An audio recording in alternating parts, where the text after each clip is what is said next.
Les températures exceptionnelles sévissent toujours dans l'ouest de l'Europe où ce mercredi, au moins 94 millions d'habitants connaissent des températures supérieures à 35 degrés. Alors face aux canicules, les organismes sont-ils susceptibles de s'adapter? Et surtout, sommes-nous tous égaux face aux chaleurs extrêmes?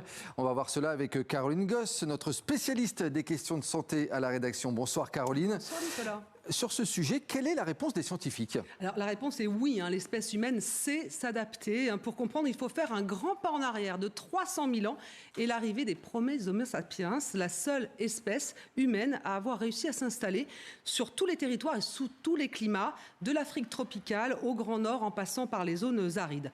En Eurasie, où cette espèce est apparue, la sélection naturelle a petit à petit favorisé l'apparition d'une peau plus claire qui filtre moins les UV, les rayons ultraviolets émis par le soleil. Mais Caroline, ce n'est pas pour autant une question de couleur de peau uniquement. Alors non, si les fortes expositions aux UV sont généralement corrélées avec des fortes chaleurs, la couleur de peau n'est pas une stratégie liée aux températures. Selon les experts, c'est plus une question physiologique. L'adaptation à la chaleur se traduit surtout par une meilleure gestion des fonctions cardiaques à l'effort, de l'efficacité du métabolisme énergétique et du volume de transpiration. C'est elle qui permet d'expulser la chaleur corporelle. Et notre espèce est très ingénieuse et adapte aussi à l'inverse son environnement, donc à ses besoins. Et il s'agit également d'une question de génome.